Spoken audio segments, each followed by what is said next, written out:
All right, off we go. So, hi everybody, and welcome to the Neighbourhood Houses Victoria 2020 Annual General Meeting. I'm connecting with you from the lands of the Wurundjeri people of the Kulin Nation. And it's a privilege to share this land, knowing it was never ceded, and I pay my respects to the elders and community members, past, present, and emerging. Like many neighbourhood houses hosting AGMs this year, we're conducting ours virtually for the very first time. And of course, 2020 is the year we will all forever remember. It's a year we've faced a pandemic, and for most Australians, this was on the back of raging bushfires, floods, and the effect of a catastrophic change to our environment. And never in our wildest dreams could we have predicted that 2020 would have had in store for us when we met at the 2019 AGM last year. Though, for those of you who were there, I do remember it being 42 degrees. We were up high. I remember saying to David Perry that, you know, the winds were actually shaking the building. So perhaps it was a sign of things to come. We are truly living through history-making times. And of course, the last time that our sector gathered together in person was at our conference during the first week in March. And it's hard to imagine that not so long ago, we had 340 people crammed into a room with no physical distancing and no masks. And little did we know that just 4 days later, our movements and overall way of life would change drastically, and that this would last for many, many months to come. But here we are after much hardship and sacrifice, and Victoria is now opening up, and hopefully we can all come together with our families and friends for Christmas. The pandemic has proven that Victorian people are resilient, and together with grit and determination, we've made it to the other side. We've shown that when a society chooses to put our community need ahead of self-interest, remarkable things can be achieved. Our state budget has shown that Victoria can lead the world with enormous policy interventions to ensure that people are the priority. And yes, it's taken a pandemic for the state to prioritise this $49 billion spend on housing, education, early education and jobs. And in my lifetime, I've never seen such a social reformist budget. Good on them and good on us. Our response to COVID has also made Victoria a case study for the rest of the world, and that we can be really, really proud. However, it hasn't been achieved without significant loss. And on behalf of Neighbourhood House Victoria, I want to send my deepest condolences to any of you out there who are watching, who've lost a loved one or had someone become unwell due to the virus. And I now ask everyone please to join me for a few seconds of silence to reflect on the loss of many of our fellow Victorians.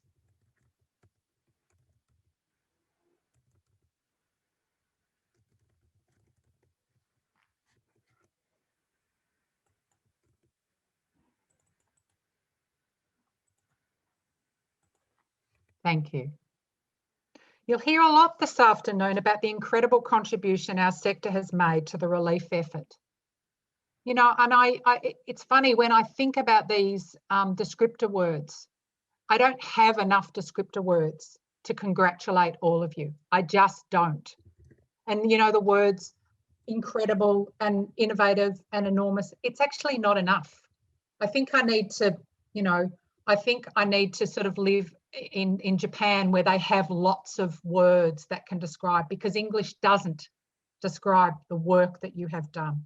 It is truly extraordinary.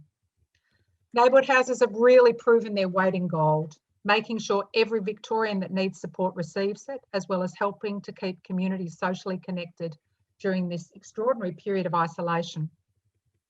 I'm also looking forward to hearing from today's guest speaker, to Ben, and I really would love to welcome you, Ben, here today, who will share how he overcame great adversity following a horrific accident.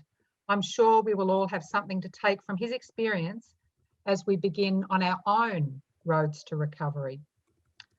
And for those who've just joined us, Petro's reminding me again, please sign in. There's a link there just in the chat box as well. So please fill this out. We want to make sure that we've recorded all of your names as well. Today marks my last official duty of Chair of NHBIC. And I'll now hand over to Nicole, who will introduce today's Acknowledgement of Country. Thanks so much, Gina, and hello to everybody. Some of you may be aware that the National Peak has been running a series of Zoom sessions on the Sustainable Development Goals. A few weeks ago, we ran one on reduced inequality with a particular emphasis on Black Lives Matter.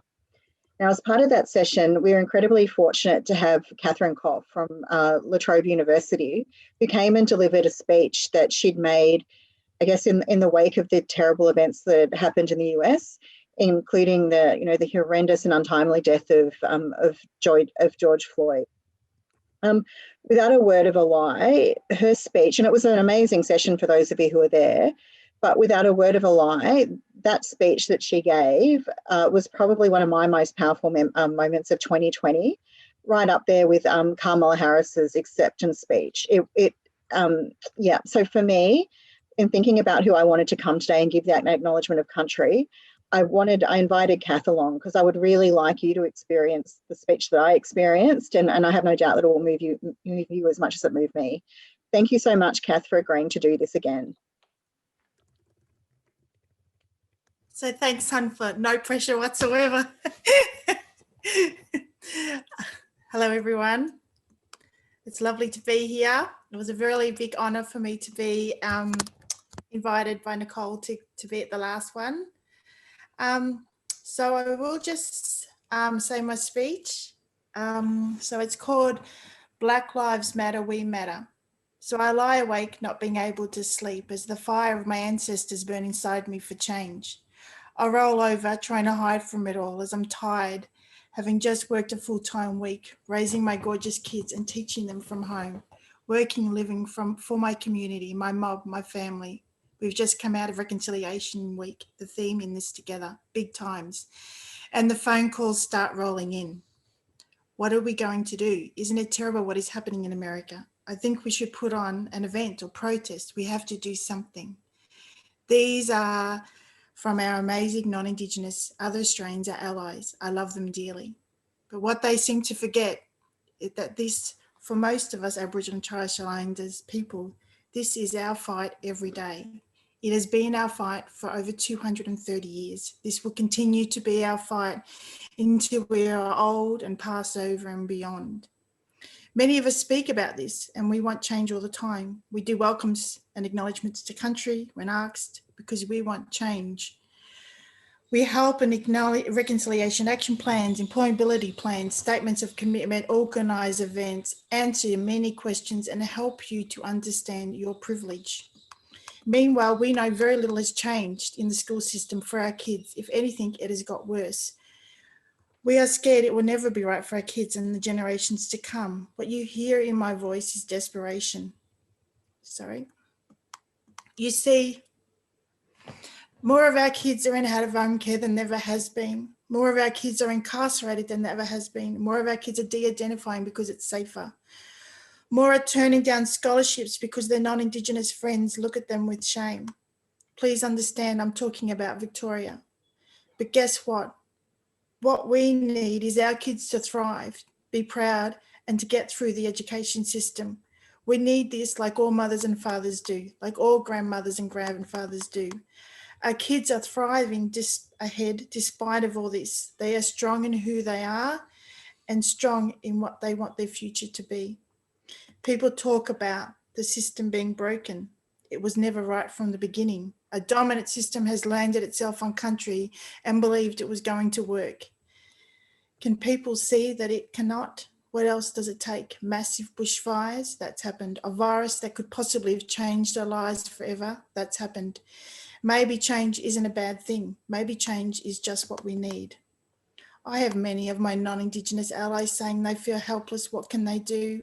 I'm sorry. I look back at them and I think helpless. Then you don't see me. You don't see us. You mustn't see how helpless we feel. Not helpless in who we are, but helpless that there are too few of us to make change, too few with so many responsibilities and expectations on us. This is for our allies. What is your declaration and commitment to us to change? You don't need to do it all. Maybe just start with one small thing. As you are part of the system, you are part of the majority, you can also speak out for change. We need you.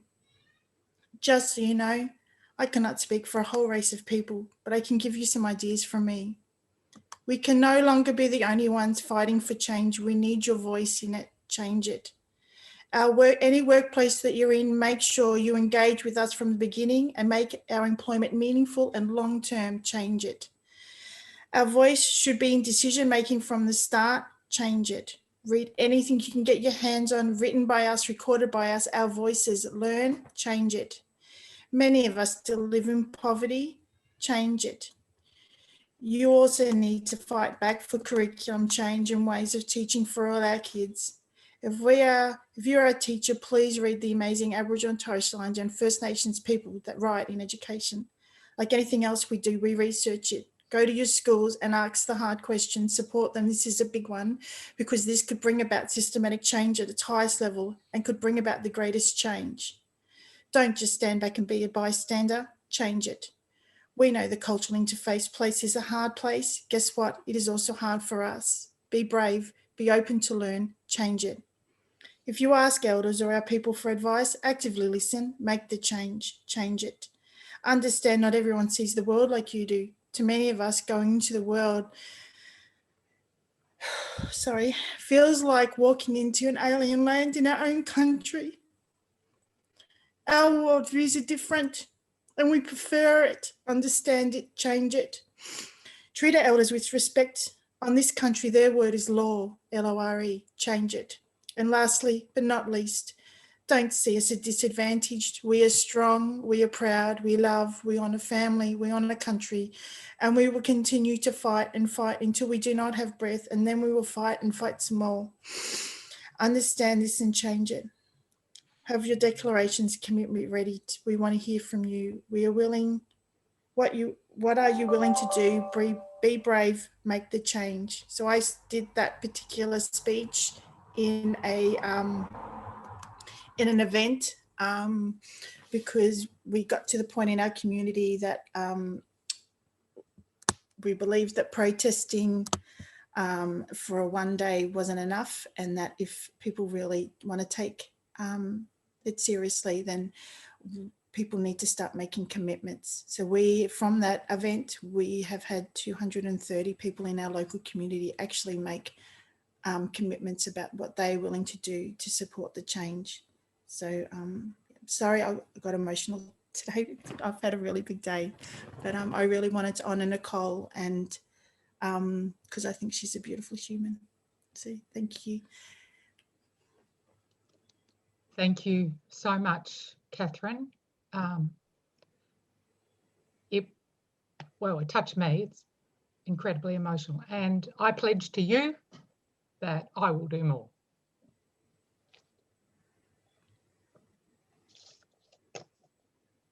Thank you so much, Kathryn. Thank you. The Minister for Disability, Ageing, Carers and Child Protection, Luke Donnellan, has recorded a video message, which we will share now with you. Luke's a good bloke, but I don't know how he can follow you, Kathryn. Anyway, I'll hand over to Petro, who is going to share that with us now.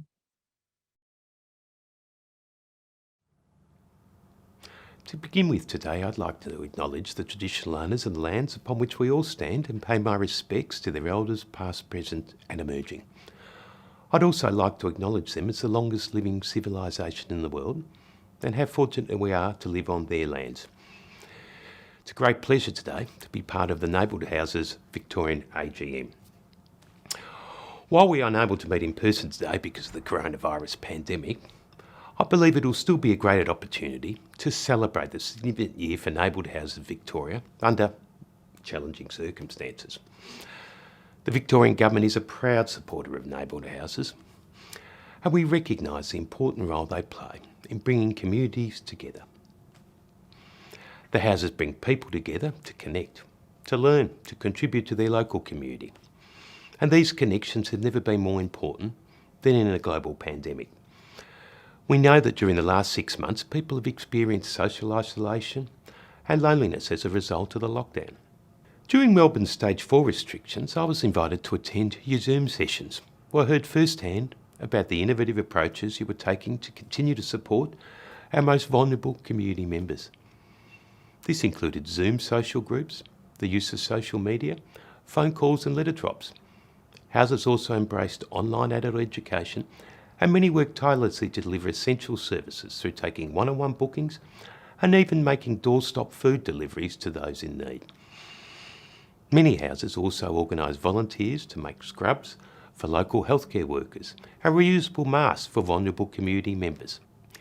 As Minister for Child Protection and Minister for Disability, Ageing and Carers, it's stories like these that warm my heart and make me feel so proud to be engaged with your work. While I understand that these restrictions will mean neighbourhood houses can facilitate more face-to-face activities, the creative use of technology to stay connected will be something I'm sure you will take into the future. I would like to take this opportunity to personally acknowledge and thank the staff and volunteers for their dedication and continued support of their communities throughout this very, very difficult time. I would also like to congratulate Neighbourhood Houses Victoria on its successful partnership with Kids Safe Victoria in delivering Safe Seats, Safe Kids programs. The easing of coronavirus restrictions has seen the recommencement of the program in metropolitan Melbourne, and this was welcomed by the public. Thank you again for your time today and for your ongoing dedication and work. You create vibrant, inclusive and connected communities through effective community development. And I'm proud to support you and your vision. Thank you once again for your time today and enjoy the rest of your meeting.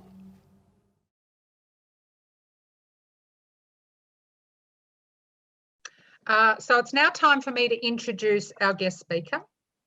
In January 2011, while on a surfing holiday, Ben's life was forever changed after falling from his surfboard onto a coral reef. What followed was nothing short of a miracle, with 3 medical evacuations, 34 operations, 2 strokes, a kidney transplant, and being told he would never walk again. Ben's strength and determination have seen him overcome the greatest obstacles with a new perspective on life. His inner strength, courage, and never say no attitude through adversity is a credit to his character. And there is certainly something in this story for everyone. Ladies and gentlemen, Ben Cryan. Thank you for that. Could I just ask everyone to put themselves on mute if you haven't been on mute? That Ben Cryan is alive to tell his story tonight is nothing short of a miracle. At one stage, Ben was so close to death, he was given the last rites. A flesh-eating bug caught on a surfing trip north of Australia was ravaging his body. But then, when hope seemed lost, he was saved by the power of his family's love, especially the courage of his mum. Alex Cullen reports.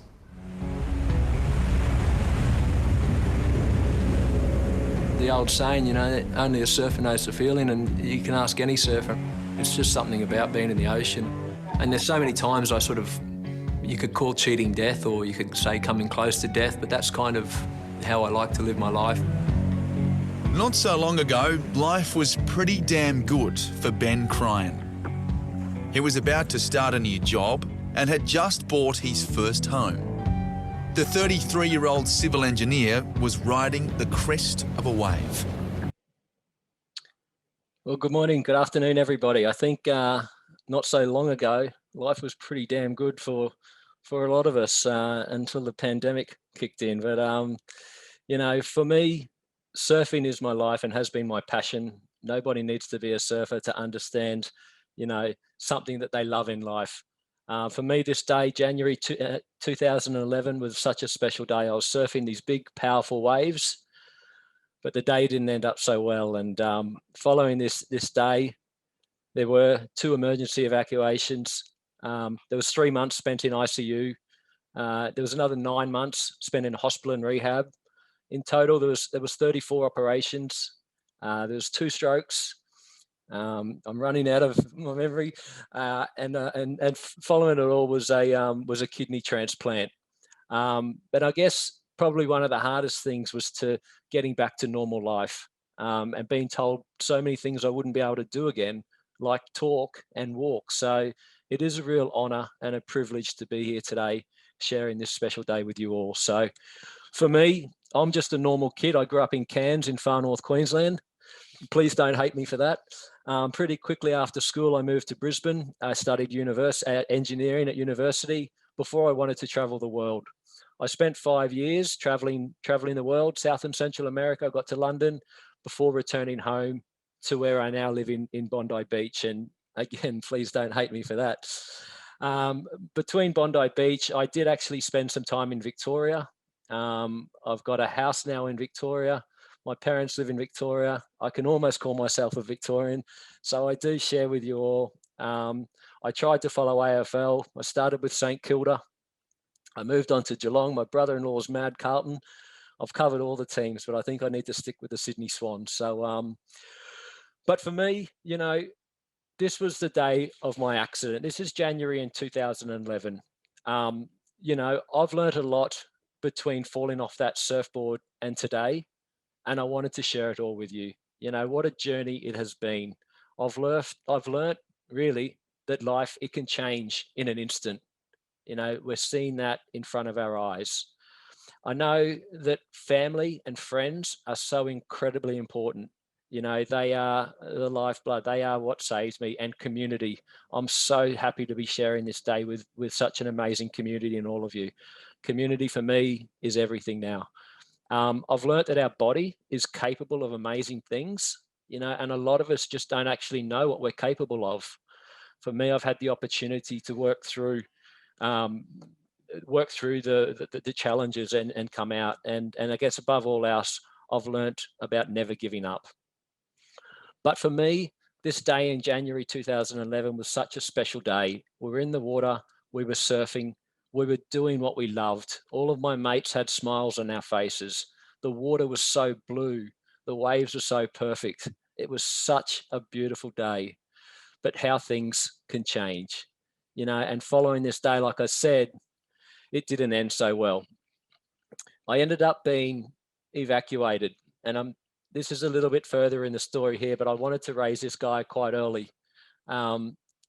He was actually watching his TV set on a Sunday night, and the short promo I showed you the story, he saw the Channel 7 video clip. He contacted Channel 7. Channel 7 contacted me the next day, and they lined us up. And this was actually a coffee we shared together in Port Melbourne. And I'd have to say it's probably one of the best coffees I've ever drunk. He was actually the pilot who collected me from the island. This guy saved my life. We talk about heroes. This guy, for me, is a hero. This is me being loaded onto the plane. You can see the remoteness up on your screen, very top right of 3,000 kilometres northeast of the top of Australia, a little island called Pompeii.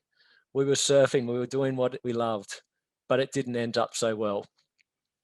This guy, in the course of that cup of coffee, he told me about picking me up from the island. He told me how when he was trying to take off, the local third world country, they wanted a bribe for him to take off. And this legend here, he slammed the door on the immigration and he took off. He told me he flew straight into a tropical cyclone that was forming. It completely threw his plane out. I was in the back, one of the sickest people he said he'd seen. It threw his plane out. He should have landed me. But this guy, his heart, he wanted to get me home to Australia. He told me that he lost the demisters in his plane. The windows were fogging up. He told me the fuel gauge had gone down from the cyclone. He couldn't see how much fuel he had. He should have landed in Papua New Guinea. But this guy wanted to get me home, and he made a dash for it. About an hour out of Cairns, we were on our way to Melbourne, hour out of Cairns, he had to make an emergency landing into Cairns. Things got pretty nasty in the back, and my body had actually contracted necrotizing fasciitis. It's a very dangerous, it's a very flesh-eating bacteria that gets into your body. And the first thing the doctors said to mum and dad was, whatever, you don't Google it. And so what does dad do? He goes and Googles it. But this guy got me back to Cairns. And for us as a family, I was born in Cairns. I was raised in Cairns.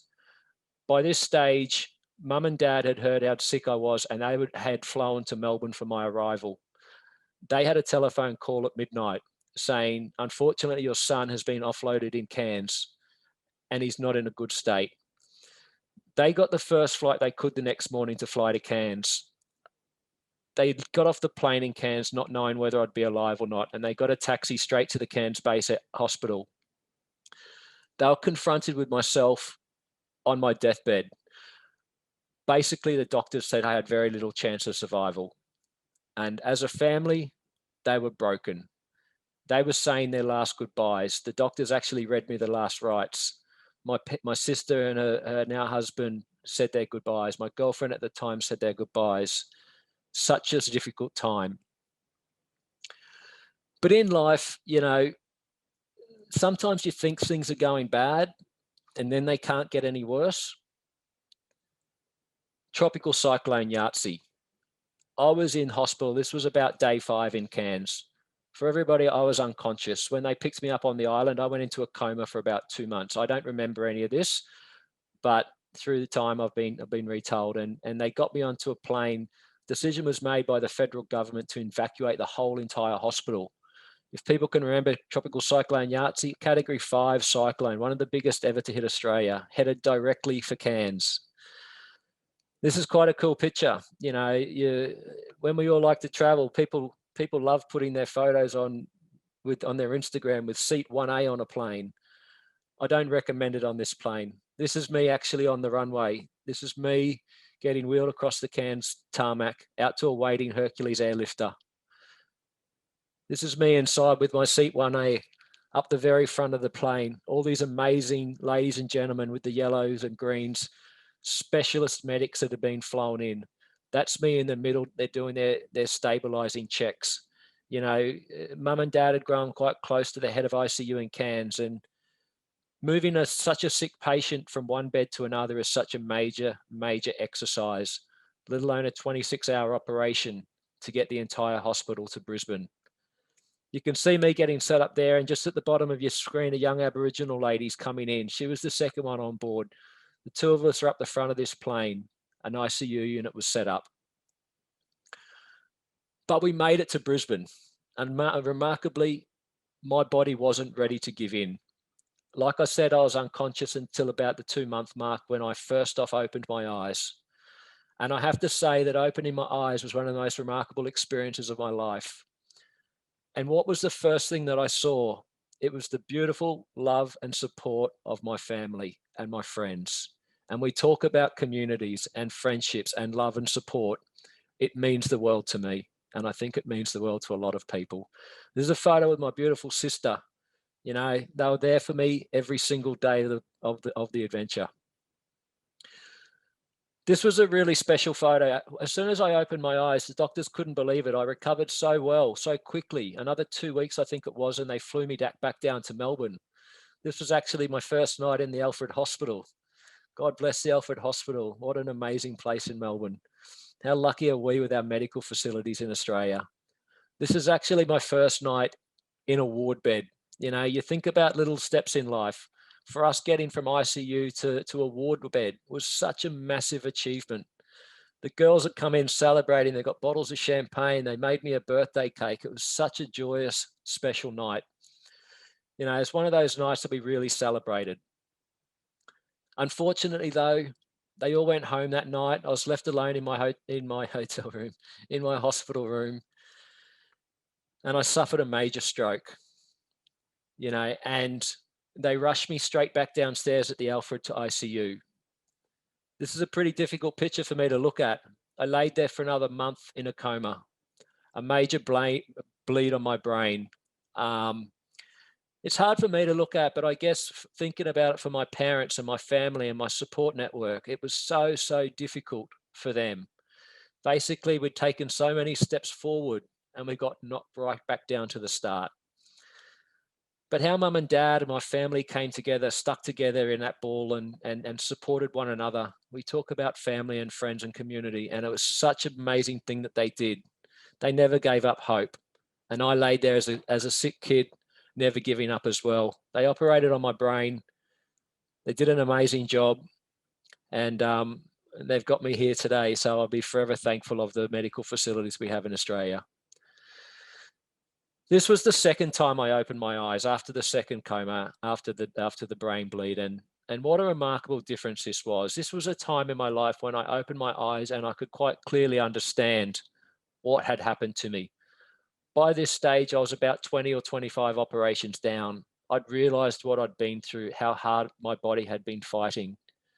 But this was the time when the doctors started giving it to me straight. You know, this is the time that they gave me all the hard facts. They said, Ben, we're not sure about your coordination. And they said, and I mean, in my mind, I thought, how am I going to play golf again? And then they said, you know, we're not sure about if you'll ever walk again. And for me, that was unfathomable. As a young, fit kid, to be able to walk, potentially not be able to walk again. And this is what I thought. You know, 6 weeks later, I thought, bugger it, I'm gonna walk, and that's when I got out of my bed for the first time. You know, I was a bit shaky on the legs. Oh, oh no way! Small steps became big steps. Good work, Ben. How's that feel like? Ben got out of bed, then out of hospital. I love this short clip for so many reasons. You got the support there with you. Support, the surprise of my sister going, no way, you know. And they're dead right. Small steps did become big steps. And it's true in so many ways. So many times in life, one little step can turn into big steps. And for me, the steps that came next, the biggest achievement for me was getting out of hospital. It was a huge, huge day.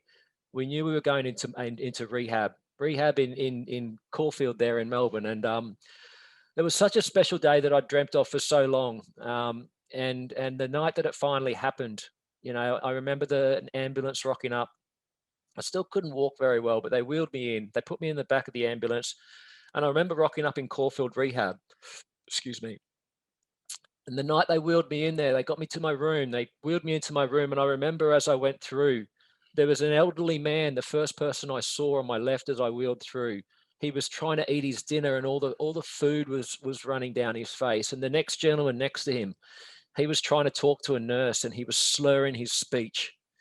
And they pulled me up. I was the third person in the room. I pulled me up and parked me up, and I had mum and dad with me. And I remember as a family, the nurse left and we laid there that night, and going from such a special occasion of leaving hospital, we literally all laid there and cried, you know, and we cried and we cried and we cried. It felt like we'd been wheeled back in time, and it was such a difficult thing to go through. And I remember mum and dad had to leave, and I laid there and I think I cried on my own most of the night. I woke up in the morning though, and it was amazing. This beautiful young nurse came up and she's like, "Good morning, Ben." And as that, she walked into my bed, and next to me was this big curtain, and she ripped open the curtain and it was the most beautiful winter's morning in Melbourne. The sun was out. I could hear the birds. I could see the green trees outside. And it was the first time really I'd been in that situation where I could see such beautiful, clean air. And I just remember this girl was so happy and friendly. And all of a sudden I laid in my bed and my mindset changed. And I thought to myself, you know what, mate? You're no different to these elderly gentlemen in your room. They've both had strokes. You've had a stroke. You aren't any different. We're all here for the same reason. And these amazing nurses that we have are going to make us better. You know, this amazing facility, which was basically just a dirty old hospital, rundown hospital that smelt, that was overlooked pretty quickly by the amazing staff that they had, the facilities that they had. These people were going to teach me how to walk again. You know, they had a speech pathologist there. She was going to teach me how to talk again. They had a kitchen there. They were going to teach me how to brush my teeth and how to cook again. And all of a sudden, this old hospital that we were so depressed about became our second home. And what a beautiful, amazing place it was.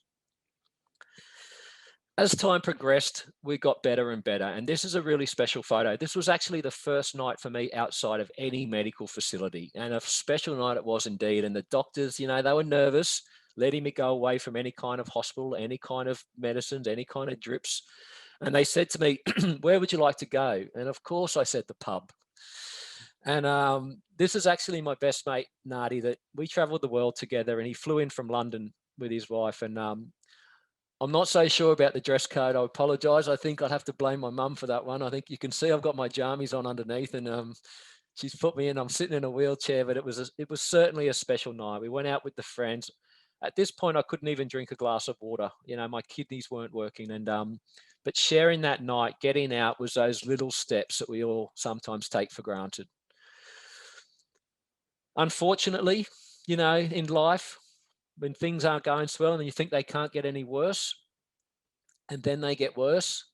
I've gone from such a great night to suffering my second stroke. And this actually came on Mother's Day. And it really came from nowhere, and it completely destroyed us again. It knocked everybody down. We were shocked. They raced me back into hospital. And it's kind of really crazy to say this, but I remember at the time I was thinking to myself, I don't look too happy there actually. I was thinking to myself, mate, come on, it's only a stroke. And this sounds ridiculous to say, but I remember thinking to myself, I've been through so much worse. All I need to do is I need to stay strong. You know, I've got this amazing family. I've got these amazing medical facilities in Australia. They're going to look after me. All I need to do is take one small step, and things are going to improve. And the doctors told me a few months ago now that I potentially I'd lost all my coordination and I couldn't see. But I wanted to show you. This is my training. And they also told me that I'd never walk again. And this is what I say to them. Hang on, Ben. Come on, Dad, keep up. I can't. At last, Ben's body started to recover. Everything except his kidneys. Yes, I love just throwing this one in. We had humour, you know, we had to find some kind of humour through the dark times. You know, I probably came in from that run and I was so sick and I had to lay down. But my mum and my dad, you know, my dad, let's see, he's on the next slide. My dad was so incredible to me through this journey. You know, Dad, everybody were there by my side every single step of the way. And Dad was like everybody thought Dad was a doctor. All the poor nurses were serving me, and Dad was always checking every single medication I'd take. I was taking about 50 or 60 tablets a day, and Dad made each and every nurse repeat every single tablet before they put it into my mouth. So, but every morning I'd wake up and there was this big silhouette at the end of my bed, and Dad had found a way of sneaking into the hospital. He'd sit there every morning in the dark, and just as the light came up in the hospitals are very dark and scary times at night, and he'd just want to see me wake up, and I'd look up and he'd tap me on the legs. He'd go, "How are you, mate?" I said, "I'm good." He goes, "Another day, mate. We got this." And then he'd leave. And it was such a special thing to have that. And then there's my beautiful mum. You know, my mum was, you know, they say you can't teach an old dog new tricks. Mum, I just saw my mum grow so much in strength through this whole experience. And, you know, again, she was there every step of the way. And actually in April of 2012, my incredible mum put her hand up to donate her kidney through a live kidney transplant. So, you know, an amazing gift of life. Not only did Mum bring me in, but she also gave me a second chance of life. And actually, it was her 70th birthday last week, and I didn't even think. And my kidney that sits inside me now actually turned 70 last weekend, so that was pretty cool. So, you know, the kidney transplant was an incredible thing. I mean, how lucky are we in Australia with our medical facilities? And that was done at the Alfred Hospital, and it really brought on my new life, you know, and that's going on close to 10 years ago now. It's going to be, it's 9 years ago. And what a remarkable experience it's been since coming out of hospital and going through those challenges and those setbacks, and then winning and then falling and getting back up and going again. You know, and I've learned so much. You know, I think for me personally, You know, one of the really big things I had to do was get my independence back. You know, as amazing as the support and mum and dad were, I had to find my own life again. I was a 31-year-old, 32-year-old kid, and I couldn't keep living with mum and dad. So I made the brave decision to move into a house. I actually bought the house just before my accident. Moved in there. Of course, dad was freaking out and would ring me every night and come around, but it was so amazing to try and build up that strength. And it hasn't been easy. You know, it was continual setbacks and me ringing them in tears, but you know, those small steps do become big steps. The independence was really great. And then another big aspect of my return to normal life, you know, that's all I ever wanted in hospital, normal life. And I think that's probably pretty relevant now.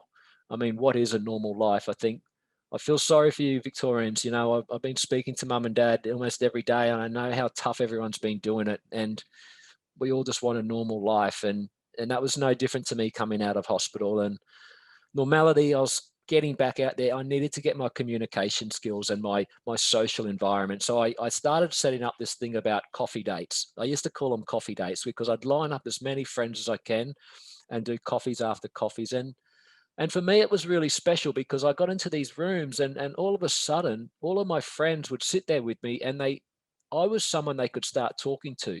You know, they saw me as this guy that had been through this crazy accident and that their problems weren't anything near like what mine were.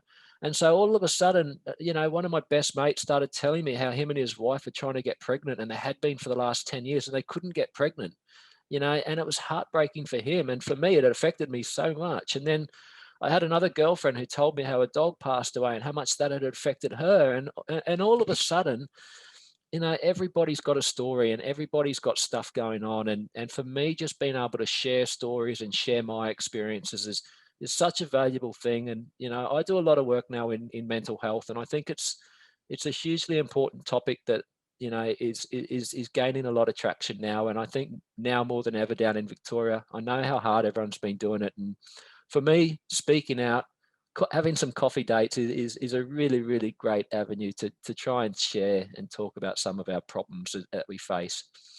You know, but following the coffees, you know, and then moving to back to Sydney, to Bondi, were huge things for me. And then I guess I have to talk about the working environment, you know, getting back to work and doing what I love, you know, finding your passion again. And work for me, I'm a civil engineer.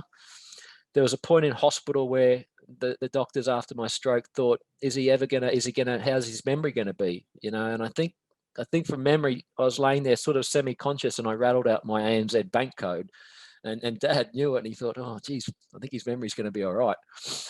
And they were right, you know, and so I'm back working. I'm a civil engineer. I've actually restarted my own business now. I did start the business the day before I went on my holiday. That's why I went to the surfing island to surf those perfect waves. Obviously it didn't, that was the end of the business when I ended up in hospital, but I've now restarted it in Sydney and I'm super happy. I've built a team. It's my own business. We've got a small engineering consultancy and I've built a team of about 5 of us. We're currently delivering and designing all the roads associated with the Snowy 2.0 project up in the Kosciuszko National Park. So I have to say to anyone, if anyone's driving out in the national parks, just maybe drive a bit slower. But no, it's all good. So I'm back doing what I love. You know, work for me is really important, passionate, and sharing that with other people in my team has been really great. So I haven't mentioned surfing yet. I'm going to play this.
It was such a special thing just to get back in and share that love of the ocean and that passion of what I love doing. I had some mates there with me, and it was a real sense of achievement for me. You know, what I'd been through, what I'd gone through, learning how to walk again. It really was the icing on the cake. And, you know, I'm back surfing now. I surf most days. I live in Bondi. I actually surfed this morning, and, you know, I just love being in the ocean, the friends, the smiles, and the energy that it is. It's really beautiful. But, you know, I'm going to finish up soon. I've got a 30-second clip which summarizes pretty much my story. I don't know if there's time for questions, but at the end of it, you know, I just want to say thanks for having me. You know, it has been one hell of a ride, you know, and like I said at the start, this journey has taught me so many things, and I use my story so often to go back when I'm doing it tough. You know, it's really taught me that life can change, you know, and it can change in an instant. You know, we're seeing that. It's real. You know, I can't stress how much importance family and friends are, and communities. I love being involved in community work. You know, it's a really, really special thing, and special things happen in communities. You know, I really love the idea and really truly understand the power of our mind and the amazing power that our bodies have. You know, it is remarkable what we're actually capable of achieving, you know, and sometimes we just don't know it. So, and I guess all else, the biggest and best thing is about never giving up, you know. So I'll play this music and then finish up. G'day. It's Monday the 29th of August. Probably just another week for most people.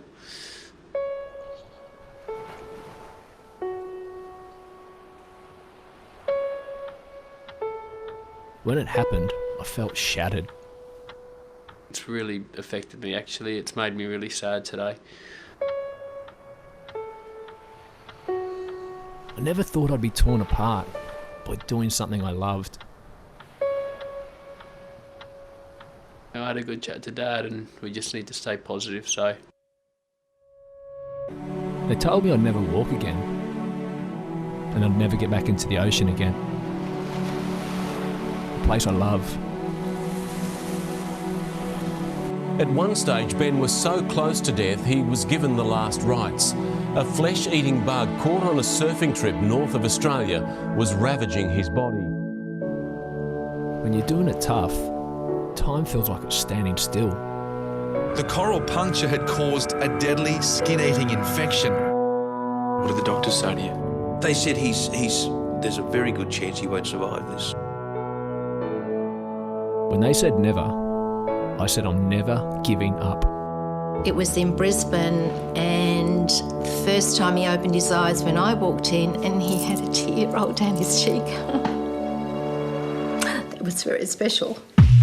It's crazy how things change.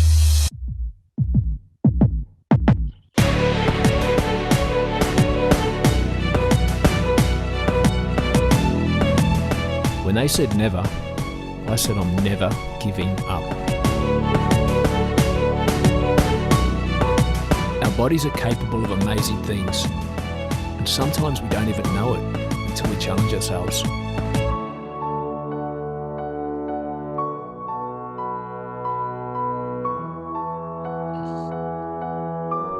My name's Ben Cryan, and I've got a killer of a story to tell.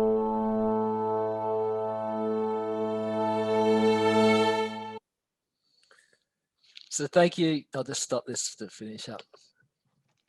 Thank you so much, Ben. We do have time for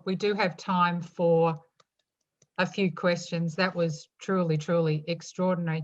And before I open it up, a couple of points. Isn't it interesting that when we're all in a situation that we're starved of something, some of the first things that we want to do is so simple. We just want to go to the pub. We just want to be with our friends. But also, on behalf of everybody that is here today, I want to congratulate you, but I also want you to speak to your mum and dad tonight and say that every one of us here today wants to congratulate your mother and father. Oh, incredible. What amazing people. Please, you've got to promise us that. All these hundreds of people that are here today, we want you to say to them that we are all saying congratulations. I don't even know their names. It was just mum and dad. Peter and Jackie, they're amazing, and so was my sister and her husband John. Like it was a real family thing. It was it was so beautiful, and friends as well. My friends came from everywhere. You know, they had charity fundraisers. It was just overwhelming, the support. You know, it's making that time to stay in touch with friends, because we just don't know when we're going to need them. It's so important. So we've got a few questions that are coming up too. So I'll just start with Mary Heath. Mary, do you want to just take yourself off mute and just ask your question?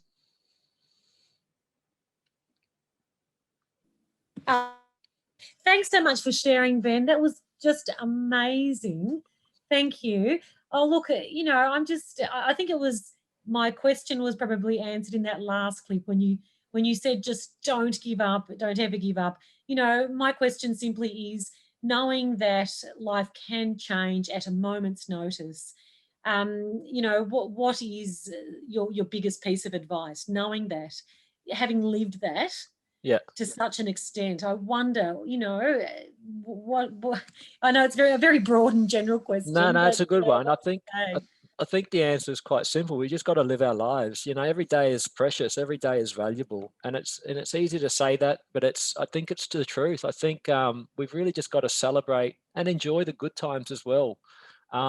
Enjoy the good times, and I always know that there are bad times coming. We can't stop the bad times from coming. I think one of the real kickers is when you are in a bit of a downer and a bit of a going through a bad patch, things are going to get better. You know, for me, it was a stroke, and it doesn't need to be that extreme, but like little things that are annoying you, you know, it does take time, one step after the other. I sort of reflect on my story so many times, even to this day, and I think everybody's probably got times in their lives where they've done it tough, 100%. And but it's really about enjoying those good times, you know, and just celebrating those good times, and really never giving up, because when you are down, it will get better. That's great. Yeah, thanks, Ben. That's great. Thanks again for sharing. Gorgeous No worries. story. Thank So you. I'm just looking at the wonderful to chat. see you so well.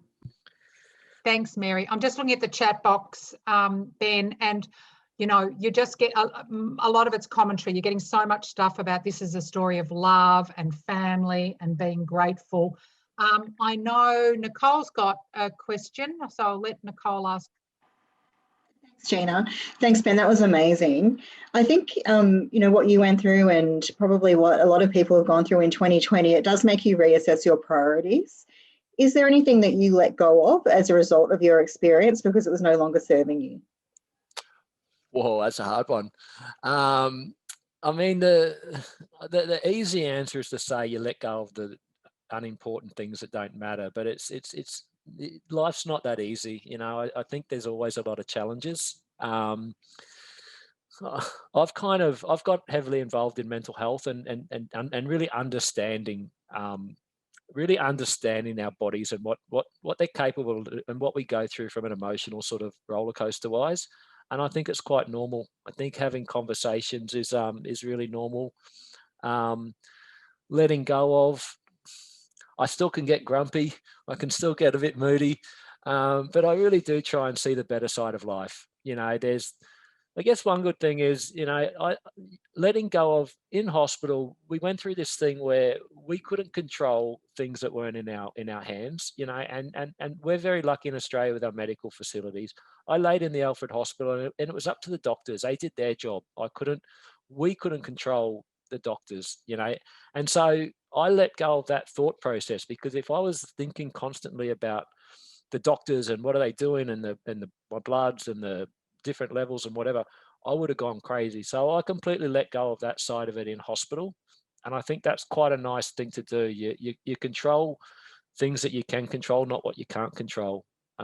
That's probably what I would say to that one. Thank you so much, Ben. Thank you so much from all of us. Just one more point that I need to make. It's not a question, but Kelly Cooper, who's with us today, she had an accident 5 years ago, and she has tattooed on her body, "Never give up." So Kelly Cooper, that's good on awesome. you as well. Well done, Kelly. Absolutely brilliant. Thank you so much, okay, Ben, guys, for joining thanks. us. You are very welcome to stay. Yeah. Thank you so much. Great. Thanks so much for having me, and have a great AGM. You go and speak to your mum and your dad and I your will. sister and your friends, and you say, from all of us, we Yeah. think you're amazing. Yeah, they are. They are. Thank you. Thanks, guys. Awesome.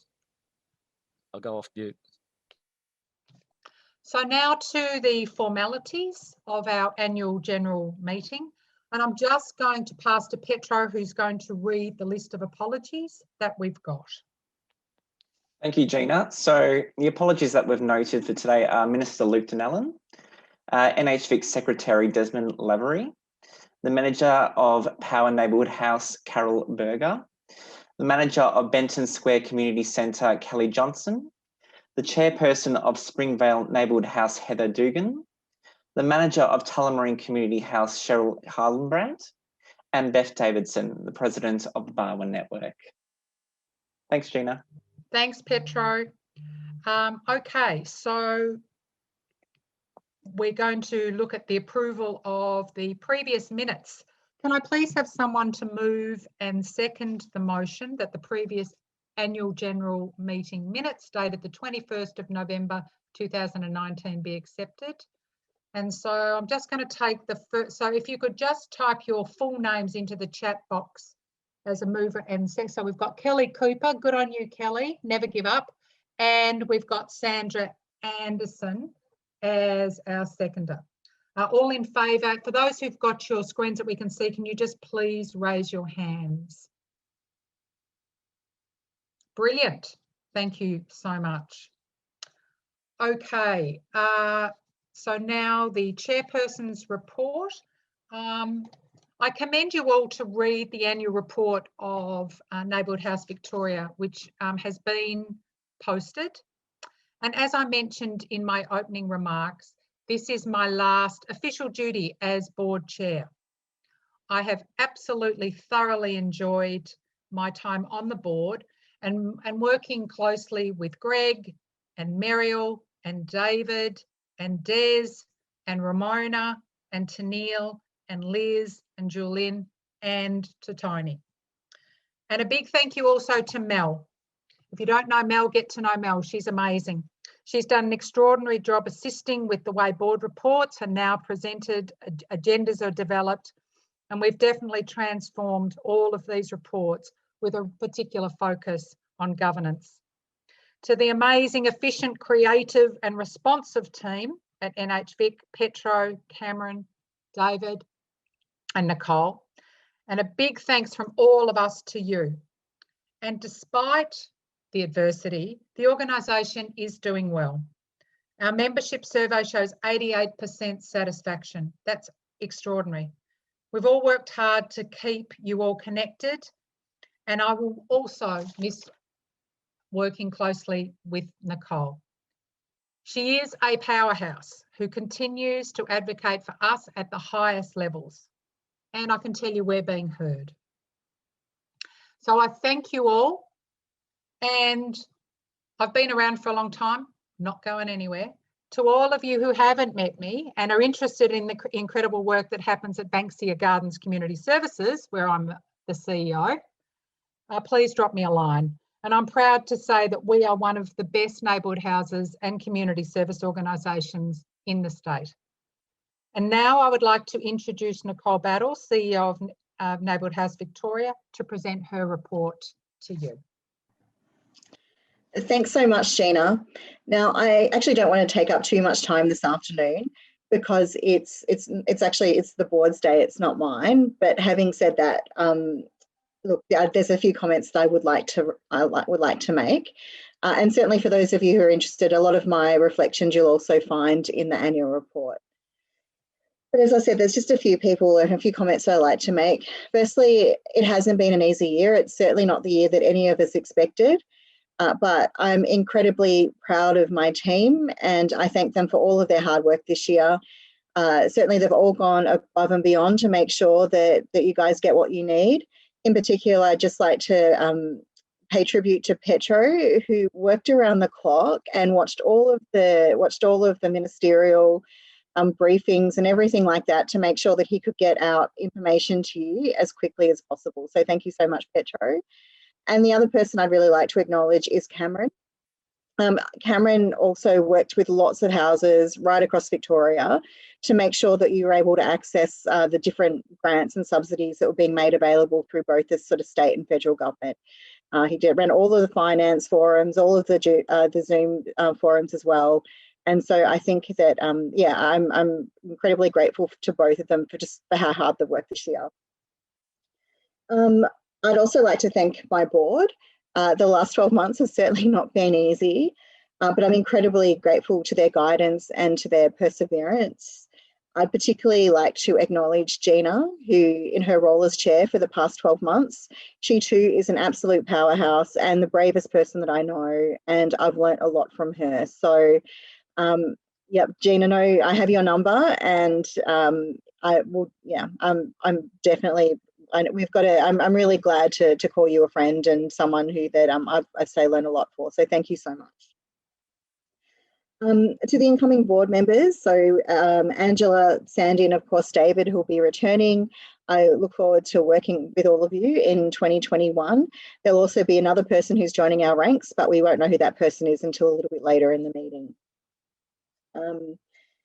Finally, I just want to thank the houses on the ground. I want to thank all of our members. You two have done it incredibly tough this year, but it's been completely humbling to watch the way in which you've gone above and beyond to serve your community. Again, you've put your community's needs ahead of your own in most circumstances. You've been working around the clock to make sure that your communities are fed and connected and safe. And it has been thoroughly inspiring to be able to watch and to be able to experience that. And you've also made my job really easy. It's been incredibly easy to advocate to government, whether it be federal, state, local government, and to talk about all the amazing work that you're doing. So as Gina mentioned, I hope that you know that it is being noticed, and there's a lot of appreciation, not just from government, but also from the people of your community who wouldn't have been able to get through this year without you. Now, whilst I know that these speeches are typically supposed to focus on what has been, I think it would be remiss of me not just to say a couple of things about the year ahead. Certainly, I do think that COVID, whilst none of us planned it, there's plenty of opportunity in there for neighbourhood houses. I think that we're coming into, I think this year has helped us to really reiterate and to strengthen our value proposition. And I see a lot of that continuing next year. Probably there's three main areas of focus that I see.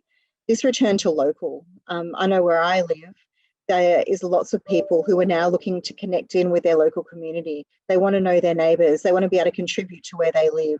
And I think there's a real role in there for neighbourhood houses.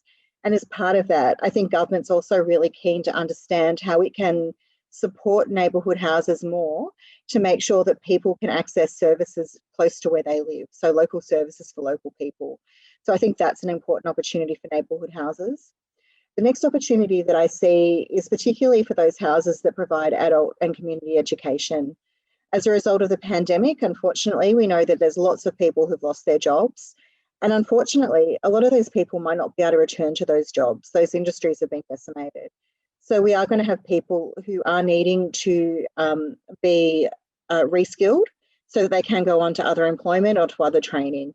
And I think there's a real role in what ACE does in terms of the support that it provides for people wanting to get skills in relation to literacy, numeracy, digital skills. So again, I think that's another really big opportunity for our neighbourhood houses. And of course, the wraparound support that we provide to these students. And finally, I think this year, again, people are really understanding the danger of loneliness and social isolation. There's been so many people in our community, many of whom have experienced that for the first time as a result of the pandemic, and not to mention mental health. We know that we've got lots of people experiencing poor mental health, and again, often for the first time. We know that this is what neighbourhood houses do. We connect people, we work with people to give them that sense of belonging so that they don't feel isolated. And as I mentioned earlier, before we started today, Jane from the Central Highlands was participating in a forum with Melbourne University about social prescribing. There's a lot of traction around social prescribing at the moment. There's a lot of work happening in this space. And I really do think neighbourhood houses have a role at the forefront of all of these conversations because we know our communities, we know how to connect people, and there's so much that we can do. in this area. So again, I think that's another real opportunity for us moving forward. So just in closing, all of that is obviously for next year. I just want to acknowledge that it has been a really tough year and a lot of you have worked straight through without a break. So I'm really hopeful that over the next few weeks that you can take some time out for yourselves and just to relax and recharge a little bit. I know there's lots of, what's that expression about this being not a sprint, but being a marathon. I think there's still a lot to go in terms of the pandemic. Not so much in the crisis itself. Hopefully, fingers crossed, we're in a good place and hopefully there will be a vaccine sooner rather than later.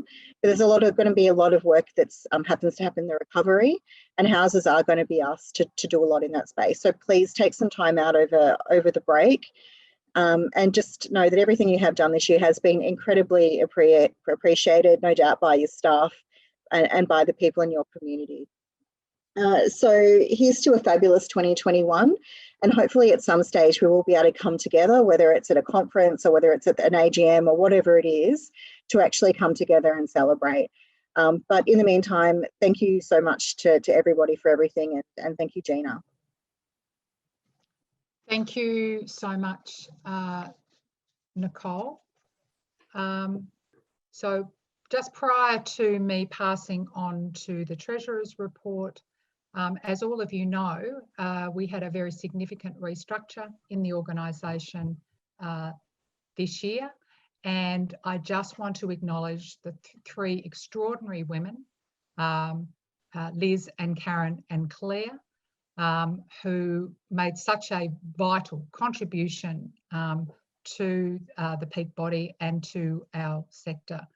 And it was, incredibly difficult for everybody, and for any of us in the businesses that we run, restructuring the organisation is always very, very difficult. So it would be remiss of us to not acknowledge those three amazing women. I'd like now to pass on to Merial.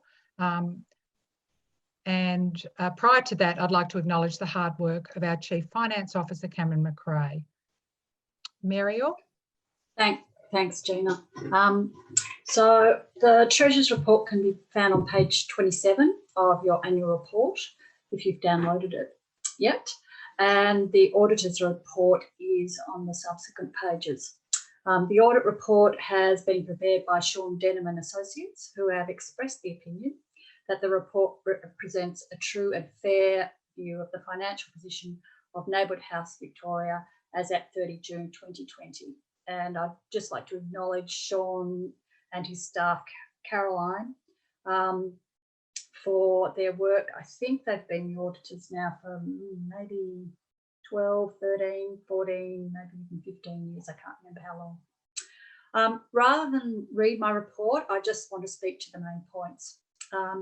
The two key financial details in the report are that the surplus for the year ending 30th of June 2020 is $26,222, and the retained members fund sits at $354,830. So a very good result for everybody. But for those eagle-eyed people, and I'm not looking at Julie Johnson directly, but I could, for those eagle-eyed people among you, you'll have seen on page 29 that although there was a surplus, the retained earnings have gone down, have decreased, I should say. That's a better financial term. Now, this is due to a restatement of the accounts. So there's been a change in the accounting standards, which we, as a reporting entity, have to be responsible to. And of course, the auditor says you have to do it. With regards to the take-up of memberships. So in previous years, we've taken membership to account as it's been received. So if a membership was paid in June, we took it to account and had a rolling membership. Now we have to take the membership to account in the year that the member will receive the service obligation. So the accounting standard says that the service obligation has to meet the timing of when you get it. So your membership would be for, a Neighbourhood House's membership would be for the year 2020 to 2021. So the membership income must sit in that year. So if you look on page of the report, on page, sorry, I just have to double check because I haven't got that page up. If you look on page 30, there's the statement of changes in equity for the year ending 30th of June. And then there's a bit of explanation in my report about note 9, which is on page 35. I thought I might write note 9 in English because on page 35 it's in accounting language. So I won't read any more of my report or go through anything more than that, but are there any questions on the finances that anybody would like to ask at this time?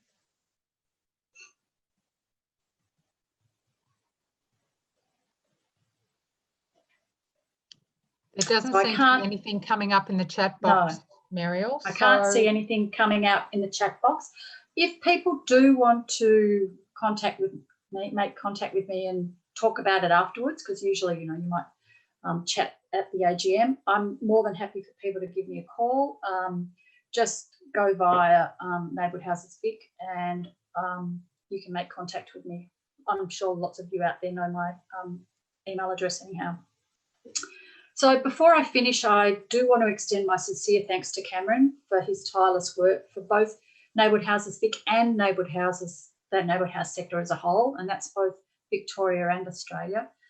Cameron continues to provide extensive support and assistance to neighbourhood houses across Victoria, required even more with the complexities that have been brought about by needing to manage in a COVID environment. The establishment, we talked last year in the annual report about the establishment of the Neighbourhood House Vic Finance Facebook page. If you're not on it, get on it. Where finance staff, managers and committee members participate in discussions about regulatory and fiduciary matters affecting the sector. So that's been really well received and utilised. And I'd like to say that Cameron's responsiveness to questions placed in the Facebook page comments it's extraordinary. And I know that lots of you interact with that page. I mean, I know that I think there's a Neighbourhood House Vic page as well, which I probably don't have that much interaction with, because the finance one for me is the one I'm really really keen on. I'd also like to thank and acknowledge all the staff at Neighbourhood Houses Vic for their commitment and work, particularly under the challenges brought by the year. I mean, I'm sure all of you would know, and I'm also the treasurer of another neighbourhood house, trying to manage staff and have staff meetings and all that sort of thing, particularly over the lockdown times, is actually quite tricky. And so getting things done in an amazing way, I think you've all done an incredible job. I'd also like to thank my fellow board members for their support and contributions. And now I have to turn the page just to check I haven't left anything out. No, I haven't left anything out. So thank you all. And again, if anybody has any comments on the finances, please give me a call. Thanks, Gina. Thank you. So if there are no more questions, I'd like to commend the annual report and call for someone to move and second the motion that the annual financial reports of 1920 be accepted. Again, we're going to have a move and seconder in the chat box. So I think we've got Julie Melia and we've got Julian Ansley. Thank you both to the two J's.